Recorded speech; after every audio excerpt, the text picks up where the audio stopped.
C'était l'hiver à Madrid, le ciel était lourd de nuages et un brouillard glacial s'insinuait dans les rues étroites de Lavapiés. Vicente Duarte, 52 ans, était assis en silence à l'arrière de sa voiture sombre, regardant la ville défiler à travers ses vitres teintées. À l'intérieur du véhicule de luxe, son visage restait aussi inexpressif que le hall de marbre de son appartement sur la Gran Via. Pourtant, sous ce masque immobile, quelque chose s'effondrait. Un rapport médical fraîchement imprimé reposait à côté de lui sur le siège en cuir, ses mots cliniques frappant plus fort que n'importe quelle trahison de salle de réunion.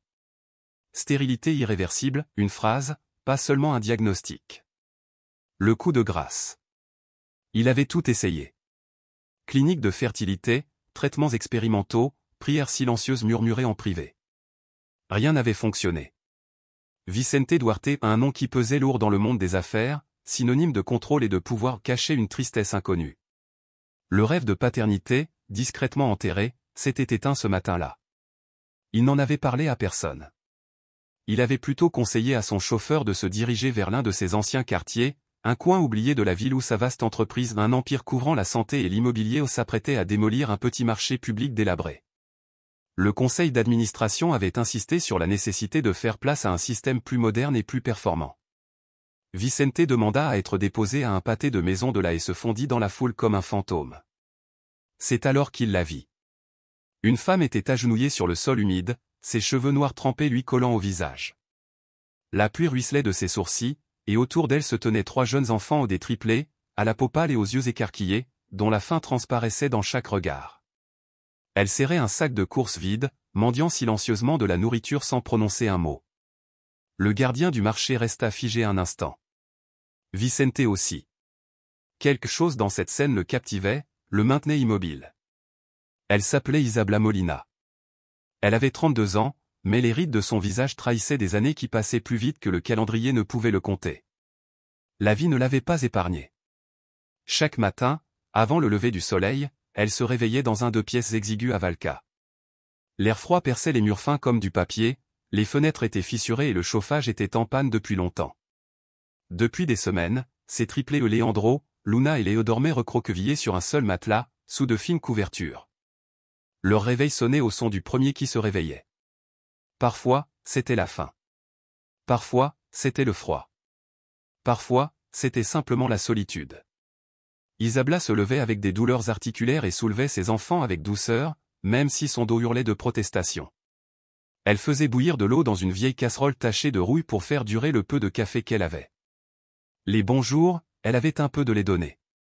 Mais cette semaine-là, le garde-manger était presque vide, 3 boîtes de riz, une boîte de haricots périmés et un peu de farine. Elle faisait des miracles avec ça, comme toutes les mères qui aiment au-delà de toute logique. Leur salle de bain n'avait pas de porte, juste un rideau en plastique maintenu par de vieilles épingles à cheveux. Le carrelage était taché et la moisissure avait envahi le plafond. Pourtant, chaque jour, elle le nettoyait, comme quelqu'un luttant pour préserver sa dignité au milieu de la décrépitude. Le père des enfants était parti avant leur naissance. Il avait dit avoir besoin de se changer les idées. Il n'était jamais revenu.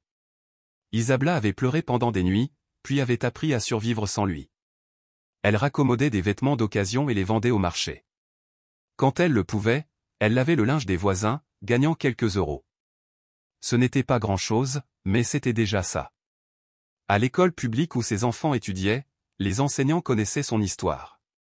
Ils glissaient des goûters supplémentaires dans les cartables des enfants dès qu'ils le pouvaient. Une assistante sociale nommée Clara la qualifiait souvent de « mère guerrière ». Mais personne ne voyait le désespoir qui s'emparait de ses enfants une fois endormis. Personne n'entendait son estomac gargouiller la nuit lorsqu'elle leur disait « Maman a déjà mangé au travail », tout en plaçant une assiette de moins sur la table. Leurs vêtements étaient rapiécés aux genoux. Leurs fermetures éclairs étaient cassées et remplacées par des boutons ou des cordons. Leurs chaussures étaient usées jusqu'aux semelles, passées d'un frère à l'autre sans se plaindre. Ils étaient gentils et pleins d'imagination, créant des jeux élaborés avec des boîtes en carton et dessinant leurs rêves sur les murs avec des crayons de couleur donnée. Ce matin-là, Isabella avait déjà passé 3 entretiens d'embauche en une semaine. Aucun n'avait abouti. Certains lui disaient qu'elle était surqualifiée. D'autres que ses enfants la mettaient en danger. À la foire locale, plus personne ne cherchait de travail de couture. La ville rude et impersonnelle ne la regardait même pas dans les yeux. Son dernier espoir était le marché populaire, et elle avait entendu des rumeurs, il fermait ce jour-là. Le nouveau propriétaire avait ordonné la fin des dons. Elle marcha des kilomètres, tenant les petites mains des enfants. Une pluie fine tombait sans interruption. Elle n'avait pas de parapluie. Ils arrivèrent trempés, les pieds engourdis par le froid. Elle portait ce sac vide non pas par charité, mais par dignité ou pour du riz, pour nourrir ses enfants. Le lendemain matin, après cette scène humiliante devant le marché, Isabella se réveilla avec une enveloppe glissée sous sa porte. Jaune. Sans adresse de retour. Bien scellée. Ses mains tremblaient lorsqu'elle l'ouvrit. 2 avis officiels. Le premier, une expulsion. L'immeuble avait été vendu à un promoteur, et tous les locataires en retard de paiement avaient 15 jours pour partir. Elle avait 3 mois de retard. La dette dépassait les 100 €. Un montant impossible à payer.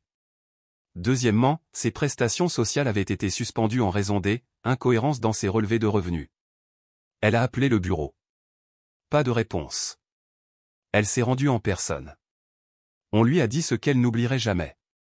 Vous avez été démis de vos fonctions sur ordre du conseil régional. Les fonds ont été réaffectés au développement urbain. Je suis désolé. Elle ne le savait pas encore, mais le nom derrière les 2 décisions était le même. Vincent Duarte. De retour dans son appartement en ruine, elle était assise par terre, entourée de papiers officiels et de larmes qu'elle ne pouvait retenir.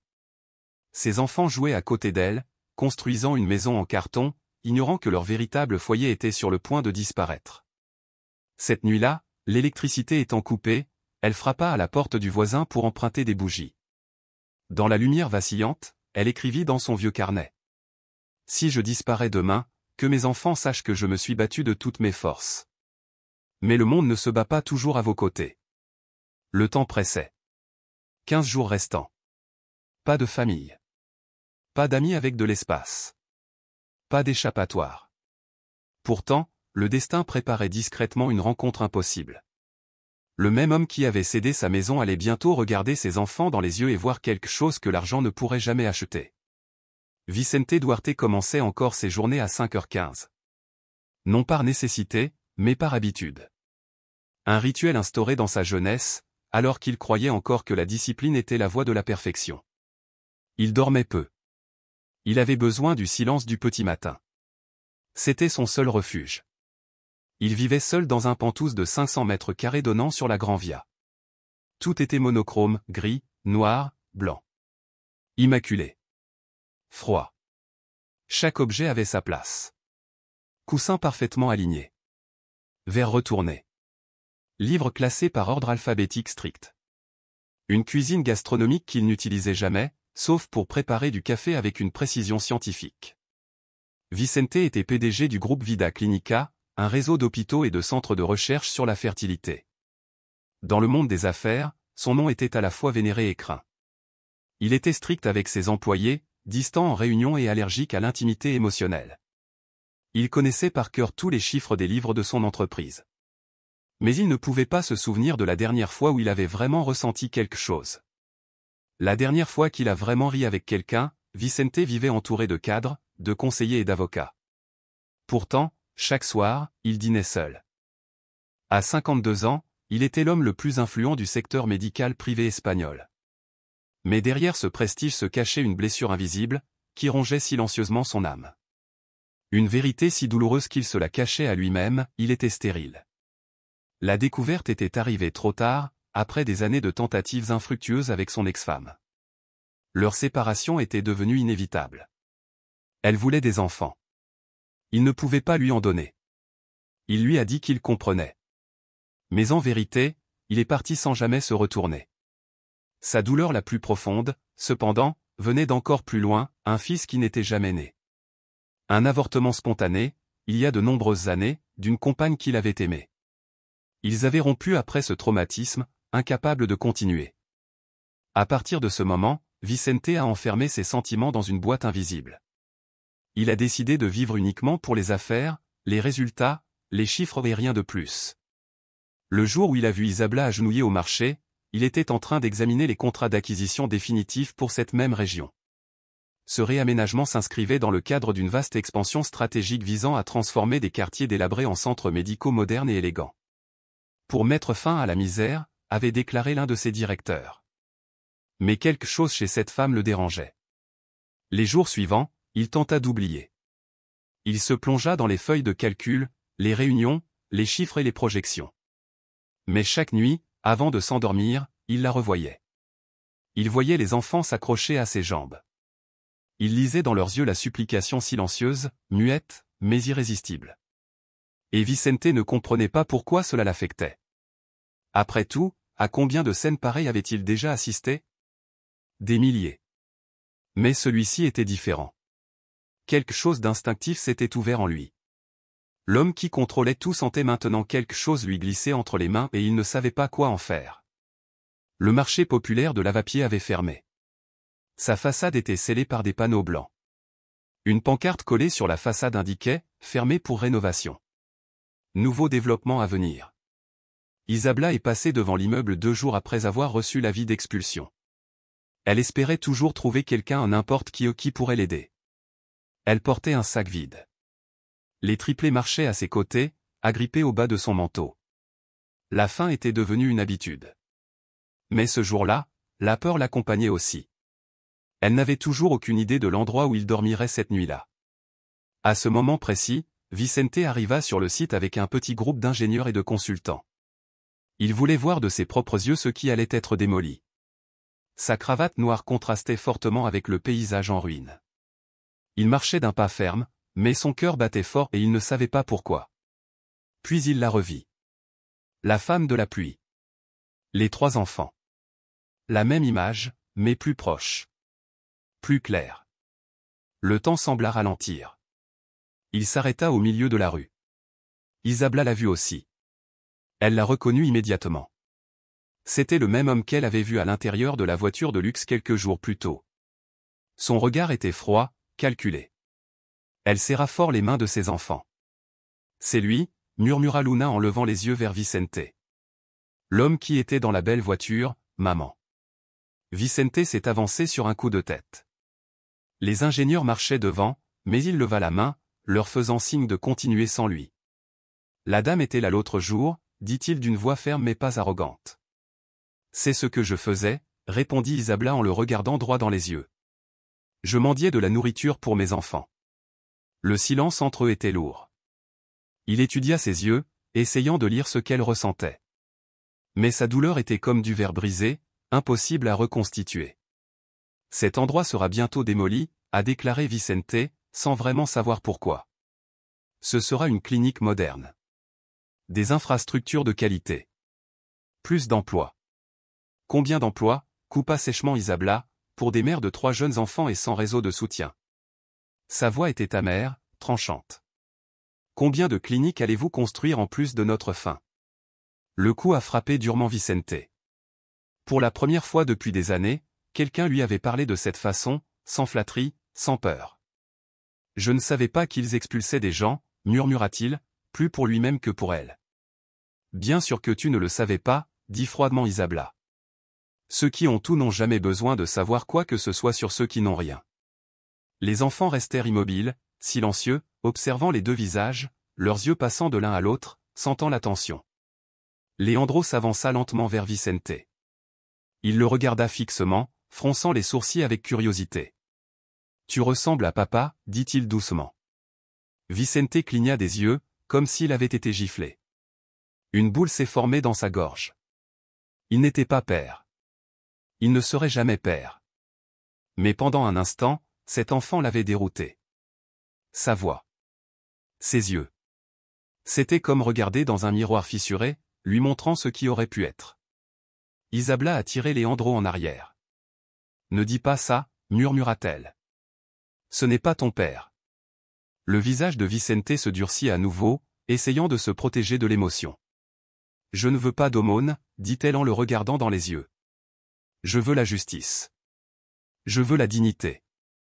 Je veux que quelqu'un considère mes enfants comme des êtres humains. » Il hocha lentement la tête, puis fouilla dans sa poche et en sortit une carte. « Si vous changez d'avis, contactez-moi. Vous trouverez l'adresse au dos. » Elle ne l'a pas pris. Elle s'est simplement détournée, serrant les mains de ses enfants. Je ne cherche pas l'homme qui a détruit le dernier endroit où je pouvais trouver de la nourriture, dit-elle sans même jeter un regard en arrière. Vicente se tenait là. La carte tremblait dans sa main. Pour la première fois, il se sentait petit. Il se sentait inutile, debout devant 3 enfants affamés et une femme qui n'avait rien, mais qui avait pourtant plus de force que lui. Après la réunion, Vicente Duarte est arrivé à son bureau plus tôt que d'habitude. Mais il n'a pas ouvert les rapports. Je n'ai pas assisté aux réunions du matin. Il a passé des heures à regarder l'écran vide, la carte toujours posée sur son bureau. L'image d'Isabla, intouchable. Les enfants, inoubliables. Quelque chose en lui, longtemps endormi, le suivait comme un écho qui ne s'estompait pas. Il a pris le téléphone et a appelé le département de responsabilité sociale de l'entreprise. Il a exigé une liste complète de toutes les familles touchées par le réaménagement de Lavapiés. Non. Circonstances. Alternative. Quand ils ont trouvé le nom Isabelle Molina, il nota tranquillement l'adresse, à l'autre bout de la ville. Isabla emballait ses quelques affaires dans des cartons réutilisés. Elle était sur le point de demander un abri à l'église locale. Elle n'avait plus nulle part où aller. Lorsque la sonnette a retenti, elle a supposé que c'était le propriétaire. Elle l'ouvrit avec une expression ferme, se préparant à une nouvelle humiliation. Mais c'était Vicente. Pas de costume. Pas d'escorte. Juste des vêtements discrets et une enveloppe en main. « Je ne suis pas venu pour m'excuser », a-t-il dit. « Je sais que ça ne change rien. Mais je veux essayer de me rattraper, d'une manière ou d'une autre. » Elle croisa les bras. Sa respiration était lourde. L'odeur de moisissure dans le couloir était presque insupportable. « Je suis venu vous proposer un emploi », a-t-il poursuivi. Administratif. Temps partiel. Horaire flexible. Logement temporaire jusqu'à ce que vous vous stabilisiez. Elle hésita. La colère brûlait toujours. Mais la peur brûlait encore plus. Pourquoi accepterais-je cela de ta part, demanda-t-elle. Parce que ce n'est pas à propos de moi, dit-il doucement. C'est à propos d'eux. Isabla se tourna pour regarder ses enfants. Ils étaient assis sur le matelas, blottis les uns contre les autres, observant en silence. Leandro souriait. Luna tenait une poupée sans bras. Les suçait son pouce. L'estomac d'Isabla se tordit. Elle prit une profonde inspiration. « Je ne fais pas ça pour toi », dit-elle d'un ton ferme et posé. Ni par gratitude. Je le fais pour les enfants. Parce qu'ils méritent de dormir au chaud. De manger tous les jours. De rêver sans peur. Il hocha la tête. C'est la réponse la plus juste que je puisse espérer. Elle prit l'enveloppe, toujours avec méfiance, toujours avec des blessures ouvertes, mais avec le courage de quelqu'un qui refuse de se laisser couler. Quelques jours après avoir proposé le poste à Isabla, Vicente a fait un détour qu'il n'avait pas fait depuis des années. Au lieu de se rendre directement au bureau, il a demandé au chauffeur de le déposer à Alcalá de Henares, un vieux quartier tranquille où le temps semblait s'écouler plus lentement. Il sortit de la voiture, légèrement chancelant, vêtu d'un manteau gris foncé, et marcha parmi les pierres tombales froides, trempées par la rosée du matin. Il s'arrêta devant une petite tombe simple en marbre blanc. Les lettres étaient usées par le temps, « À notre fils, que le ciel prenne soin de toi comme nous n'avons pas pu prendre soin de toi ici. » Là se trouvait une partie de son histoire qu'il prétendait depuis longtemps surmonter, le fils qui n'était jamais né. Une perte survenue sans explication, à une époque où il croyait encore tout contrôler. Laura, son ex-femme, pleurait depuis des mois. Vicente, lui, ne pleurait pas. Il restait silencieux. Mais maintenant, devant cette pierre tombale, quelque chose de différent s'éveilla en lui. Les paroles d'Isabla résonnèrent dans son esprit, comment elle défendait ses enfants bec et ongles, comment elle rejetait la pitié mais embrassait la dignité. Tout cela le bouleversa de l'intérieur. Il s'agenouilla lentement, comme s'il demandait pardon au sol. « J'aurais été un bon père », murmura-t-il. « Ou, aurais-je simplement répété la froideur de mon père ?» Il ferma les yeux. Les souvenirs d'enfance lui revinrent avec une force brutale, le père absent, les punitions sans affection, le silence pesant à table. Il avait jadis promis d'être différent. Mais qu'avait-il fait de sa vie? Il a créé des entreprises, construit des cliniques et est devenu le même. Une douce brise bruissait dans les arbres. Vicente ne croyait pas aux signes, mais à cet instant, quelque chose en lui changea. Peut-être, qu'il n'était pas trop tard pour changer. Il se leva, toucha la pierre tombale avec respect et murmura « Je n'ai jamais été père. Mais peut-être que je peux encore prendre soin de quelqu'un. » En quittant le cimetière, le visage de Vicente avait changé, il n'était pas vaincu, mais plus humain. Un lundi, à 8 heures précises, Isabella arriva à la clinique Life. Elle portait des vêtements modestes, un manteau offert par un voisin, des chaussures propres mais usées. Elle portait un simple sac contenant un carnet et un stylo. Pour la première fois, elle avait laissé les triplés dans une garderie communautaire, payée par l'entreprise elle-même, faisant partie des avantages que Vicente avait insisté pour inclure dans son contrat. Le bâtiment était immense, miroitant, imposant. À l'intérieur, l'odeur du café cher persistait, et les sols en marbre poli contrastaient brutalement avec tout ce qu'elle connaissait. Le gardien à l'entrée la reconnut. La réceptionniste l'accueillit avec un sourire professionnel, mais sincèrement chaleureux. Une jeune femme nommée Bertha la conduisit au service administratif. Au début, Isabella se sentait comme un poisson hors de l'eau. Les termes techniques, les ordinateurs élégants, les systèmes internes, tout était nouveau. Elle doutait d'elle-même à chaque mouvement. « Si vous avez des questions, n'hésitez pas à les poser », dit doucement Bertha, remarquant sa nervosité. Ici, personne n'a besoin de prétendre tout savoir. La gentillesse d'Isabella la stupéfia. Elle n'avait pas l'habitude de recevoir des instructions sans jugement. Mais elle a appris vite. Sa mémoire était vive. Son sens de l'organisation, impressionnant. En une semaine, elle maîtrisait une grande partie du système interne. En 2 semaines, elle réorganisait des documents abandonnés depuis des mois. Discrète mais efficace. Silencieuse, elle laissait néanmoins une trace d'ordre partout où elle travaillait. Vicente l'observait de loin. Ils se croisaient rarement, mais il demandait des rapports à son service plus souvent que d'habitude. Il voulait suivre ses progrès, sans être intrusif. Isabella, quant à elle, restait calme. Respectueuse mais sur ses gardes. Elle n'accordait pas facilement sa confiance, pas dans un monde où tout allait vite et où la sécurité de ses enfants était durement gagnée. Mais la vie avait commencé à prendre des couleurs. L'entreprise lui a proposé un appartement modeste mais sûr de 2 chambres, temporaire mais convenable. Il était équipé du chauffage et même d'un petit balcon. Les triplés couraient autour comme dans un château. Ce premier soir, Isabella servit un repas simple, du riz, des haricots et du poulet grillé. Elle cuisinait les larmes aux yeux. Pour la première fois depuis des mois, il dormait au chaud. Bien nourri. Sans peur. Peu à peu, Isabella a adopté un nouveau rythme. Elle se levait tôt, déposait ses enfants à la garderie, travaillait, rentrait, révisait les leçons, leur racontait des histoires inventées pour le coucher. C'était épuisant, mais réconfortant.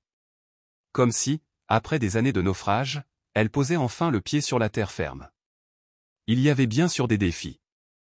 Certains collègues chuchotaient dans son dos, se demandant comment elle avait obtenu ce poste. D'autres l'ignoraient. Mais rien de tout cela ne l'affectait. Elle avait déjà connu pire. Chaque document organisé, chaque feuille de calcul corrigée, chaque fichier enregistré, était une victoire silencieuse. À la fin de son premier mois, elle a reçu son salaire. Ce n'était pas grand-chose, mais c'était honnête. Elle acheta des fruits frais, des chaussettes neuves pour les enfants et un meilleur manteau d'hiver. Elle rangea le reste soigneusement, comme quelqu'un qui connaît la valeur de chaque pièce. Un après-midi, alors qu'elle quittait le bâtiment, Vicente s'en allait aussi. Il lui fit un petit signe de tête. « Comment vous adaptez-vous » ? « J'apprends, » répondit-elle, reconnaissante, mais les pieds toujours fermement ancrés sur terre. Il hocha de nouveau la tête, sans insister. Il respectait la distance. Et, d'une certaine manière, il l'admirait pour cela. Parce qu'au fond, il savait qu'il n'aidait pas seulement un employé. Il essayait de réparer un morceau fracturé de lui-même. Leur connexion s'est développée lentement, presque imperceptiblement. Vicente n'avait jamais prévu de s'impliquer. Mais un après-midi, alors qu'il visitait la garderie communautaire que son entreprise soutenait, il a été frappé de stupeur. Leandro était assis seul dans un coin, serrant contre lui un jouet cassé. Des larmes silencieuses coulaient sur ses joues tandis qu'il se cachait le visage. L'aide-soignant s'est approché, mais Vicente était plus proche. Par instinct, sans réfléchir, il s'agenouilla à côté du garçon. « Tout va bien » demanda-t-il d'une voix plus douce que celle qu'il utilisait habituellement dans les salles de réunion. Leandro leva les yeux, les larmes aux yeux. Aucune peur, juste une tristesse crue et sincère. Ils m'ont traité de pauvre garçon rafistolé, murmura-t-il. Ils ont dit que nous vivions dans un endroit rempli d'ordures. Vicente sentit quelque chose se tordre dans sa poitrine. Il prit une lente inspiration. Parfois, les choses les plus brillantes viennent de là où on les attend le moins, dit-il doucement. Le lendemain, une boîte de jouets éducatifs est arrivée à la garderie sans nom, sans mots. Mais Leandro savait. Et il sourit. Les semaines suivantes furent marquées par de nouvelles rencontres. Luna trébucha sur le terrain de jeu et se tordit la cheville. Vicente était en visite. Sans hésiter, il la souleva doucement, la porta à l'infirmerie, s'assit à ses côtés jusqu'à la fin des soins et lui tendit un chocolat de sa poche. « C'est notre petit secret », dit-il en faisant un clin d'œil. Les triplés l'observèrent avec prudence. Un jour, alors que Vicente discutait avec un groupe d'enseignants, une petite voix se fit entendre. « Es-tu vraiment millionnaire ?» Vicente rit doucement, sincèrement, pour la première fois depuis des lustres. « Ça dépend. Si c'est une question d'argent, ils disent que c'est moi. Mais au fond, je suis encore en train de réfléchir. » Elle réfléchit une seconde, puis dit avec certitude, « Alors tu peux encore t'améliorer. » À partir de ce jour, il se rendit à la garderie une fois par semaine. Il apporta des livres, lut des histoires et organisa des jeux. D'autres parents, surpris, regardaient cet homme habituellement froid assis par terre, en train de dessiner avec les enfants. Isabella observait aussi. D'abord avec doute. Puis, avec curiosité. Elle ne comprenait pas encore l'homme, mais ne pouvait nier la vérité. Les enfants étaient heureux. Pour la première fois, il parlait d'un adulte avec des étoiles plein les yeux. Un soir, Luna a demandé, « Maman, est-ce que tonton Vicente peut venir à mon anniversaire ?» Isabella hésita. Mais elle n'a pas dit non. L'anniversaire de Luna arriva. Un simple gâteau. Quelques ballons. La présence de Vicente est discrète, mais profondément émouvante. Quelques jours plus tard, Isabella a reçu un appel de l'assistant de Vicente. « Monsieur Duarte m'a demandé de vous présenter une option de logement permanent », dit la voix chaleureusement. « Ce n'est pas une obligation, c'est un cadeau. Gratuit. Le titre sera à votre nom si vous restez dans l'entreprise pendant les 12 prochains mois. » Isabella était stupéfaite. Son premier réflexe fut de le rejeter immédiatement. Mais quelque chose, peut-être l'épuisement, peut-être l'amour pour ses enfants la poussa au moins à aller le voir. Le lendemain, elle prit le bus avec ses 3 enfants pour le quartier de Moratala, un quartier simple, bordé d'arbres, peuplé de familles et de petits commerces. La maison se trouvait au coin d'une rue calme, peinte en blanc avec des fenêtres bleues. Elle avait 2 étages, un petit jardin et un balcon ensoleillé. À l'intérieur, tout était modeste mais charmant. Les chambres étaient meublées avec des meubles neufs, les placards remplis de produits de première nécessité et les lits étaient habillés de draps colorés. Dans la salle de bain, les serviettes propres étaient soigneusement pliées. Dans le couloir, les jouets étaient soigneusement rangés. On avait l'impression que chaque détail avait été pensé. Isabella marchait en silence, une boule se formant dans sa gorge. « C'est à nous, maman ?» demanda l'un des enfants, les yeux brillants.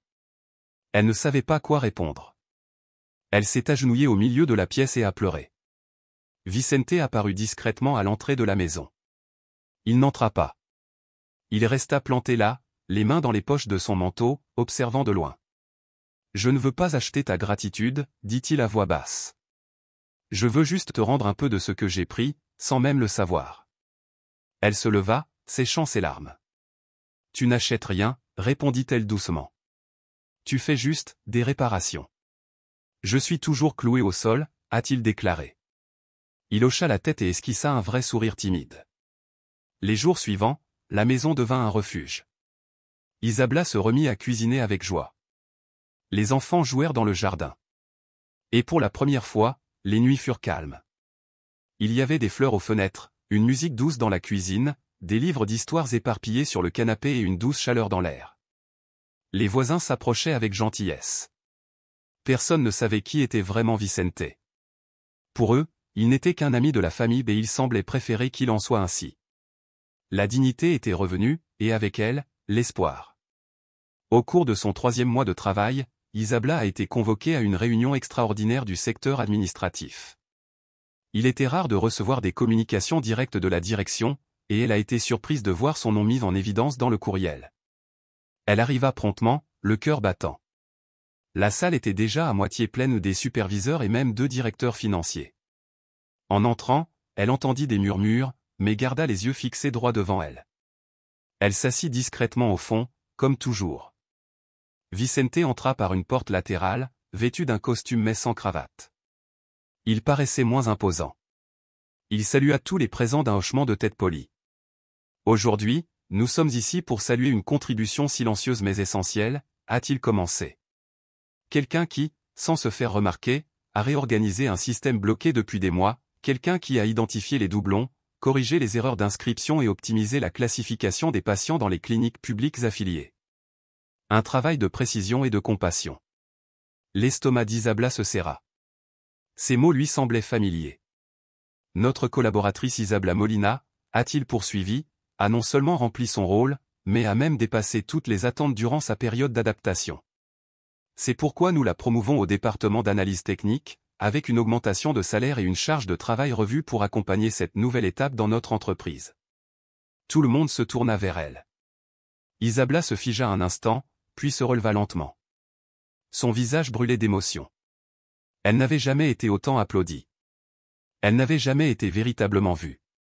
À la fin de la réunion, beaucoup l'ont félicité, certains, qui l'avaient jusque-là ignoré, lui ont maintenant serré la main.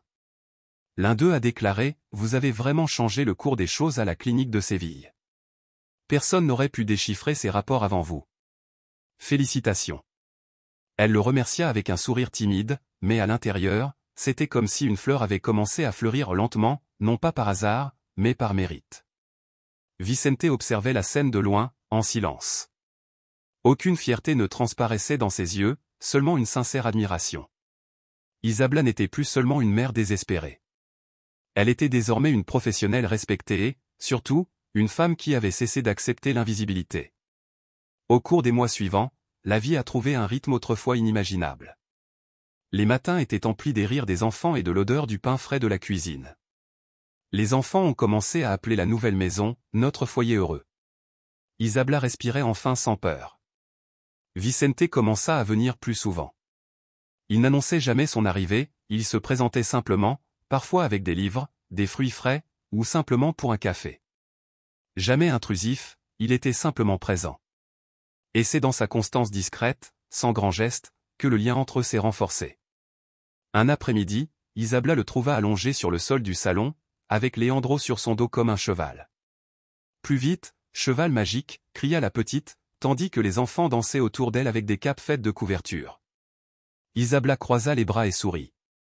C'était la première fois qu'elle voyait Vicente rire aussi librement. « Qui l'eût cru ?» s'exclama-t-elle avec amusement. L'homme qui possède des cliniques à plusieurs millions de dollars est devenu un jouet pour enfants. Vicente s'assit, haletant et souriant. « L'investissement le plus rentable de ma vie », a-t-il répondu. Ce soir-là, les enfants se couchèrent tôt, épuisés par tous ces moments de plaisir. Isabla et Vicente étaient assis sur la terrasse, chacun une tasse de thé à la main. « Tu n'as pas besoin de revenir sans cesse, » dit-elle en regardant les étoiles. « Tu as déjà fait plus que quiconque n'aurait jamais pu faire. »« Je ne fais pas ça par obligation, Isabla, » répondit-il d'une voix posée.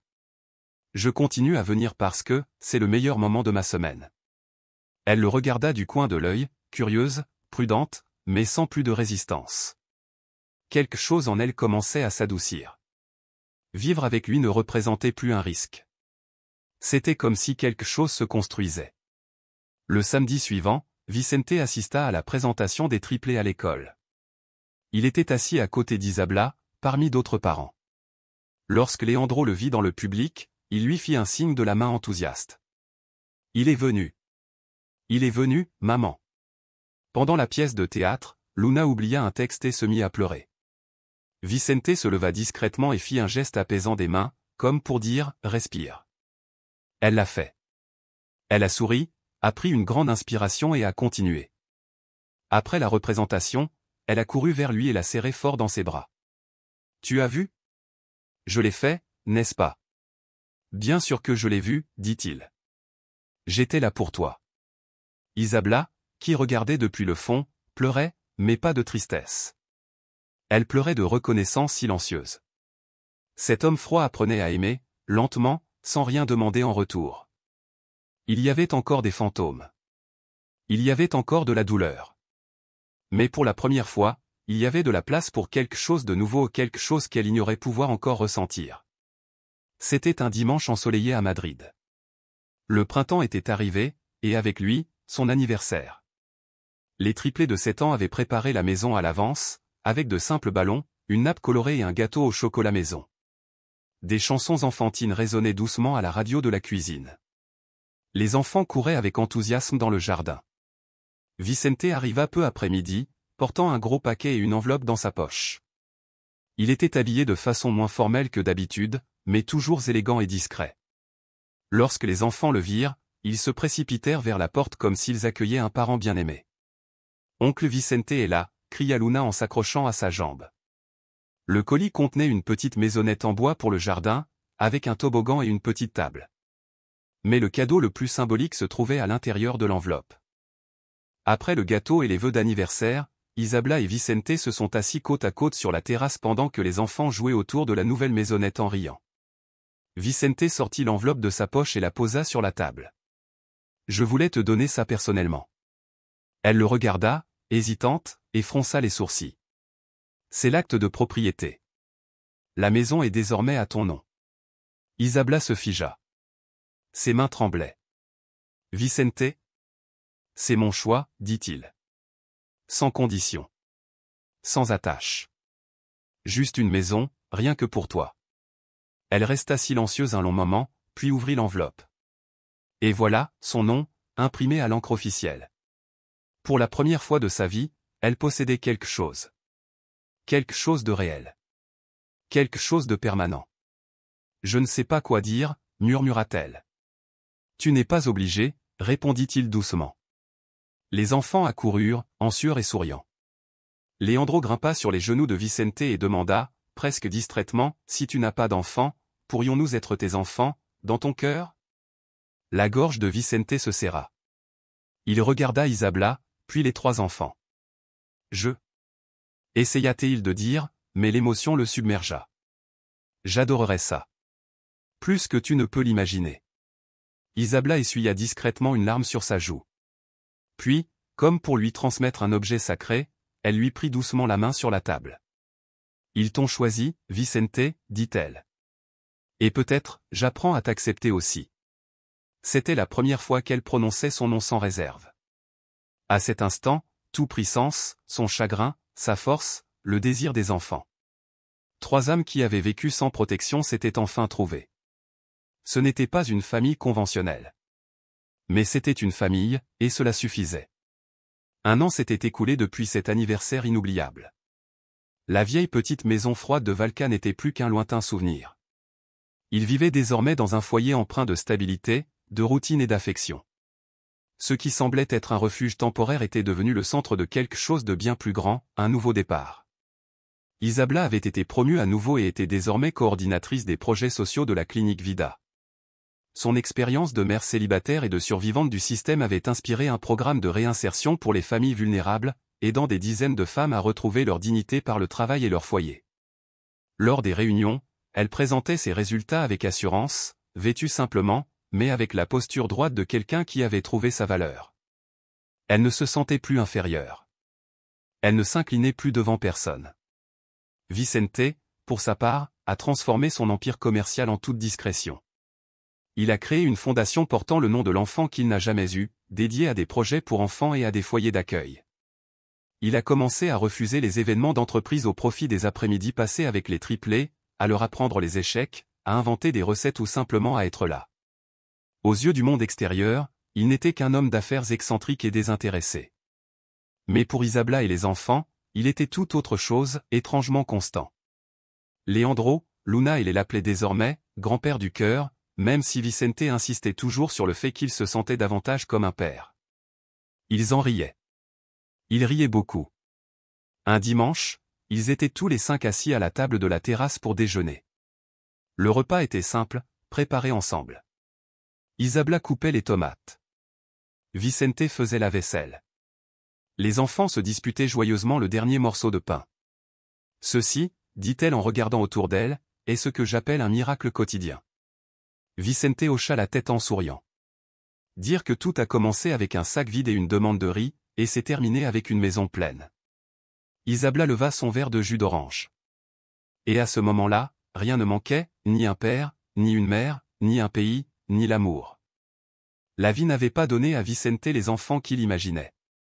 Elle lui avait offert quelque chose de mieux, une famille qu'il n'aurait jamais pu imaginer. Et Isabella n'était plus seulement une personne en quête d'aide. Elle était vue, vraiment vue, forte, digne, entière. Il n'était plus seul. Et à la fin, c'était tout. Si cette histoire vous a touché, partagez dans les commentaires le moment qui vous a le plus touché. N'oubliez pas de vous abonner à la chaîne et de partager ce message avec quelqu'un qui a besoin d'espoir aujourd'hui.